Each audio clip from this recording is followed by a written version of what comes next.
Good? Okay, so 2 apostrophe rules you need to know to start off. Where do we write this? I would recommend writing this in your notebook or on your worksheet, either way. 2 apostrophe rules to start off. There are 2 functions that apostrophes have, and only 2. Only 2 ways you'll ever use an apostrophe correctly. Anybody know what the first one is? To show possession. To show possession. I know what the other one is too. Don't tell us. Fine. Okay, if it's a possessive, or what's the other use?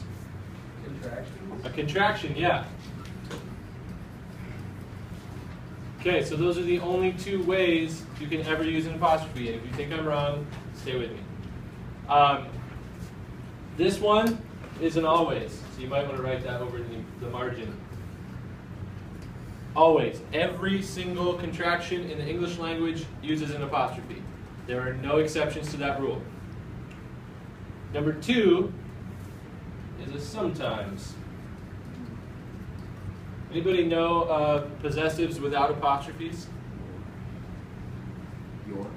Your. His, her, their, my, our, any of those. Now, I'm glad you brought up your, because that helps us. If we know these 2 rules, if we know this is a sometimes and that's an always, then we'll never get those confused again, because this one is going to be the one with the apostrophe, because every contraction always has an apostrophe, so this has to be the contraction version of your. Which, by the way, let's just make sure everybody's on the same page. What is a contraction? In English, not in pregnancy. Okay, a couple people got it. When, what, Luke? Like 2 words put together. Exactly, yeah, I'm glad you mentioned that. So it's 2 words put together, and you put the apostrophe where we took at least 1 letter out. So sometimes people are trying to write contractions, they're like, I don't really know where the apostrophe goes. And on most contractions, it goes before the last letter. So sometimes people write your like that. But that's because they don't understand why the apostrophe is there, and that's to tell us that a letter is missing. So we're not missing a letter here, we're missing the A of the word are, you are, so it's got to go right there. So the apostrophe, the location, tells us where we're missing a letter. So that's a contraction. We're combining 2 words, and we're taking at least one letter out. That's where the apostrophe goes. So if we know all contractions have an apostrophe, we'll never get your and your mixed up again, because there are exceptions to this. Not every possessive has an apostrophe, like in the case of your and his. So same thing with its. That's one that people confuse all the time. But if you remember, there are no exceptions to this rule, and you're trying to remember which one is which. Oh, every contraction has an apostrophe, so that must be it is. This one must be the possessive. Something belongs to it. All right. So those are the 2 ways we can use an apostrophe. Now, there's another rule I need you to write. It's not number 3. It's like its own rule. So you can write this however you want. You might want to switch to marker or highlighter or underline it. I'm not telling you how to. I'm just saying do something creative so that you know this is really important. And I'm going to just take a minute to write this out.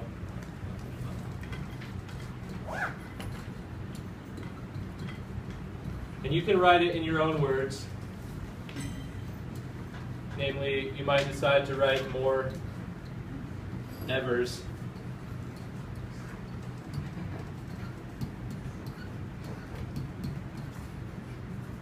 Hold on.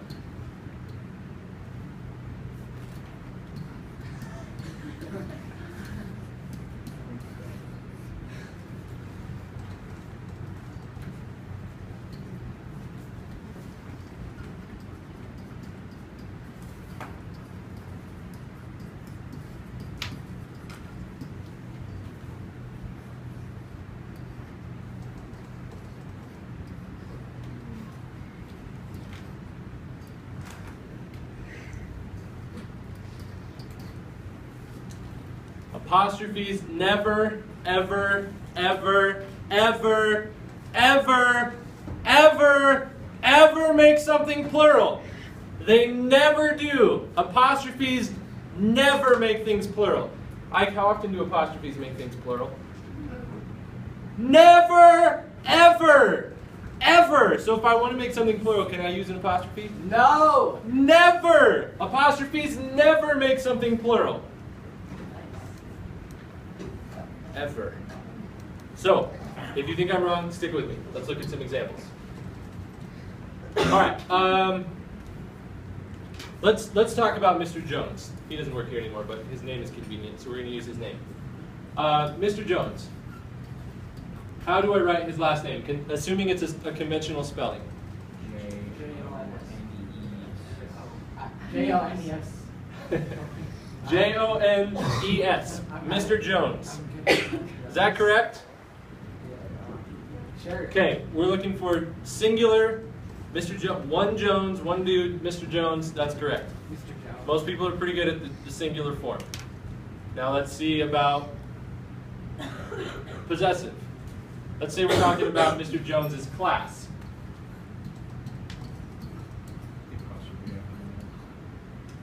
How do I write Mr. Jones's class?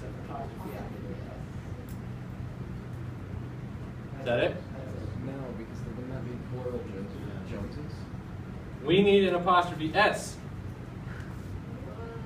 What? That's why we're having this lesson. So, singular possessive.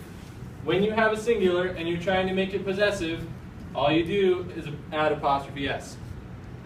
The cat's toy. Even if it ends with S already. There's one exception. But it'll make a lot of sense once I explain it. Okay. When we read that, how do we read it? Mr. Joneses. Okay, on 3, how do we read it? 1, 2, 3. Mr. Jones's. Mr. Jones's, yeah, nice, okay. Now, some people pronounce different names like this different ways. Now, let's say, I'm not trying to get religious on you, I'm just giving you a common example. So, let's say somebody says, in Jesus' name. In Jesus' name. Singular or plural? One Jesus. Okay? But it's possessive because it's his name. It's the name that belongs to him. So you guys are a little I'm never gonna forget that. So it's possessive. We're saying the name belongs to him. How do we write that?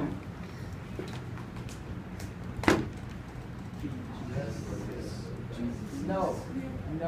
Apostrophe. Never mind. Apostrophe because you read it as Jesus. Okay, here it is. Because we read it, we say in Jesus' name. We don't say in Jesus' name. Yeah. You might, but that's the less common pronunciation. So if you're pronouncing it in Jesus' name, we don't put the S because that tells us how to read it. Okay? So it's still clear we're only talking about one Jesus. And it's clear that it's not a contraction because there are no other letters here. That wouldn't make any sense. So it's not a clarity issue. We know what we mean, one Jesus, and it belongs to him. But it goes here because that's how we pronounce it, is Jesus versus Jones's. So if it was Jesus's, if that's how we wanted to say it, then we would put the S. So that's the only exception. Otherwise, every time you have a singular and you're turning it into a possessive, apostrophe S, that's it. Okay, Cool. now for the hard stuff. What about, whoops, that's not what I mean. Let's say we're talking about the Joneses, keeping up with the Joneses. The Joneses on the corner are me, or whatever. How do I write that?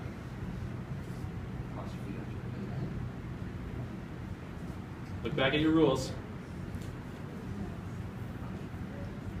An apostrophe never, ever, ever, ever, ever, ever, ever makes something plural. Never. So we can't use an apostrophe to make it plural. We're not talking about possessive. We're talking about that family of Joneses. Not one Jones, but multiple Joneses.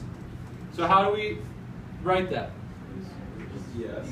What? Isn't it just ES? ES, yeah. And to give you another, I know that looks a little weird, but that is correct. Now, there are a couple irregulars, so don't be thrown off by irregulars. Like most of you guys know this. Like cactus. One cactus, two cacti. But names are always regular. Even if they're weird names, names are always regular. So there are a couple irregulars like this. That's not what we're talking about. Right. So, like I have a kid in another class whose last name is Ness. Like that. So, this is why we don't just put an S when it ends when it ends in S and we're trying to make it plural, that's why we don't just put an S, because then we might be confused. Okay, so we put an ES when it ends in S, it's already singular, we want to make it plural. Singular, we want to make it plural, add an ES. Okay, so if we're talking about his family, it's the Nesses. The E is necessary. See what I did there? Okay. So we have the plural. That's more than one Jones. You ready to put the last piece of the puzzle together? No. It's going to get exciting. If we're talking about the Joneses' house, it belongs to multiple Joneses because Mr. and Mrs. own it. And normally you'd say, like, I'm going to go over to Joe's house, even though he doesn't technically on paper own it. We talk about it that way. So we would talk about the Crowley's house, the Joneses' house. It's plural and it's possessive. How do I write it? First of all, is that even right? Let me rewind here. How do I write it? Plural and possessive. ES apostrophe. ES Apostrophe after here? Here? And then an infinite line of apostrophe S. Not an S? No. It's like, Okay, that's pretty good. All right. So if you're confused of how we got there, let me explain. There's a sequence you have to follow when you're determining plural possessive. Make it plural first, then do the possessive. If you try to make it possessive first, it's going to mess you up. So make it plural first, then make it possessive, if you're trying to do both at the same time. So we make it plural first, then we add the possessive. We couldn't add the S because that would change how we would read it, and it would be Jones's. So you have to make it plural first, then add the possessive, keeping in mind how it would sound. So just go back to the regular real quickly. So if it's a cactus's spines, how do we write it? Apostrophe S, yeah, because it's singular, apostrophe S. When we make a singular possessive, it's apostrophe S, that's it. What if it's plural possessive? Make it plural first, then the possessive. That looks really weird, right? But it's correct. Okay, now for the hard stuff. Let's talk about what? You already said down for the hard stuff. Oh, okay. Harder. I'm sorry. All right. Let's say we're in history class, and the question is, what's your favorite decade? And you say 1950. the 1920s. why though? Yeah, maybe, I don't know. Say the 1950s. I'm just saying, for sake of argument. All right, fine, the 50s. Thank you. Gosh, you guys are so high maintenance. Okay, yeah, that's All right, that's good. so the 1950s. No, wait, go to the 70s, Dad. No. Okay. No, we're doing the 50s. How do we write it? Who knows? Is that it? No. Those of you who say no, look back at your rules. Oh. An apostrophe never, ever, ever, ever, ever, ever, ever, ever make something plural. Ever. We're talking about multiple years here. We're talking about 10 years, plural. It doesn't, nothing belongs to them in this context. It's just talking about more than 1 year. It's just more than one. So how do we make a singular a plural in most cases? Add an S. Cool. Bingo. Done. Nice. Okay. Now, let's say we want to talk about the 1950s music. Oh, no, music. 1950s music. In other words, the music of 1950. How would we write that? Wait. Maybe. Huh? Is it singular or plural? Well, are we talking about the music of 1950, the year, or Yeah. the years in 1950? The year of 1950, the music in that year. Singular or plural? 1 year, singular. Okay? So we made it singular. Nailed it. Now we need to make it possessive. So to make a singular possessive, we add apostrophe S. Okay? So that's the music of that 1 year. What if we want to talk about the music of the 1950s? The music of that decade? How would we write that? make it plural first, because we always decide if it's a plural possessive, we make it plural first, so we made it plural. You know what I mean. And then we put an apostrophe, because to make a plural possessive, we just put apostrophe after the S. Okay, make sense? Yeah. Everybody tracking so far? Sure. Okay. I'll give you one more example. I think you have it by now, but just to check. So I gave my friend a stack of CDs this weekend. Yeah, you. No. Okay, cool. All right, just an S, yeah. More than one. That's it. An apostrophe only ever makes a contraction or possessive, and it's not either of those in the context. So CDs, just like that. The CD's beat was sick. Singular. Crispy tasty beats, bro. So apostrophe S, right? Show. One CD, singular first, then possessive. Okay? Then let's say in the stack of CDs I gave him, some of the CD's liner notes were damaged. So it's singular or plural? The second time. Some of the CD's liner notes were damaged. Plural. Some of them, multiple. So we write the plural first, then the apostrophe to show possessive. Okay? Alright, so I lied to you. Cool. There's one exception. Oh my gosh. There's one time. There's one time when an apostrophe could tell us a plural. I'm going to explain. Okay. I still don't think it's right, so let me get that out there. I still think it's a bad decision, but there's one time in which it makes sense to do that. Let's say you want to get straight A's this year. Okay? So as you're writing that, you want to get straight A's. According to the rules we talked about, you want to get straight A's. Straight as. Right, you're going to read that as straight as, and then we're going to think your message is completely different than what you're trying to say. Straight as what, bro? I didn't know that was an issue. Straight as. So in that case, Oh my gosh. it's a clarity issue. So English's first job is to make sense, to be clear. As you're writing, you want to be a clear communicator. So you want to be clear that that's not what you're saying. You're just saying you want good grades, okay? So stop going there. So then I will give you permission to write it like that. Even though it's not a plural, it's not a possessive, it's a clarity issue based on context, based on how it's written. That is much less confusing than me thinking you're confused. You're so funny. All right, that's the only exception, but I still recommend you just write it a completely different way so it's not an issue at all. Okay, any questions?